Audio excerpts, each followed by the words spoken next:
நம்ம வீடு கட்டும்போது கவர் பிளாக்கு பதிலாக செங்கலை யூஸ் பண்ணலாமா? கவர் பிளாக் யூஸ் பண்ணுறதுனால என்ன யூஸ் நம்ம பில்டிங்க்கு? முதல் விஷயம், டியூரபிலிட்டியை இன்க்ரீஸ் பண்ணும்.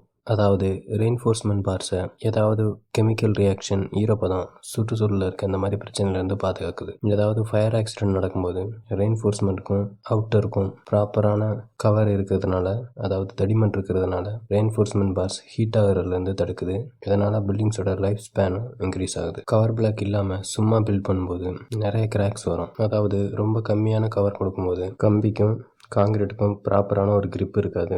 அதனால் காங்கிரீட் உதிர்ந்து விழுந்து உள்ளே உள்ள கம்பி வெளியே தெரியும். கவர் பிளாக் யூஸ் பண்ணுறதுனால இதை தடுக்கலாம். ஃபினிஷிங்கும் நல்லாயிருக்கும். முக்கியமாக ஸ்ட்ரென்த் இன்க்ரீஸ் ஆகும். இன்னொரு முக்கியமான விஷயம், நம்ம ரூஃப் காங்கிரீட்லாம் போடும்போது கவர் பிளாக் இல்லைன்னா அந்த ஃபுல் ரெயின்ஃபோர்ஸ்மெண்ட்டும் சில சமயம் நகரும். கவர் பிளாக் வைக்கிறதுனால அதை நம்ம தடுக்கலாம். சரி, இதுக்கு செங்கல் யூஸ் பண்ணலாமே அப்படின்னு நீங்கள் கேட்டிங்கன்னா, செங்கல் தண்ணியை பயங்கரமாக உறிஞ்சும். கவர் பிளாக்கு பதிலாக செங்கலை யூஸ் பண்ணும்போது கம்பியோட டைரெக்டாக டச்சில் இருக்கிறதுனால ஈரப்பதத்தை உறிஞ்சி கம்பிக்கு அனுப்புறதுனால கம்பி சீக்கிரமே துருப்பிடிக்கும். இதனால் பில்டிங்ஸும் வீக் ஆகும். சரி, ஜல்லிலாம் எதுக்கு யூஸ் பண்ணுறதில்ல அப்படின்னு பார்த்தீங்கன்னா, ஜல்லி ஒவ்வொன்றும் ஒவ்வொரு ஷேப்பில் இருக்கும். கரெக்டான அளவில் ப்ராப்பரான கவர் கிடைக்காது. இதனால தான் நம்ம செங்கலையும் ஜல்லியும் யூஸ் பண்ணாமல் கவர் பிளாக்கை யூஸ் பண்ணுறோம்.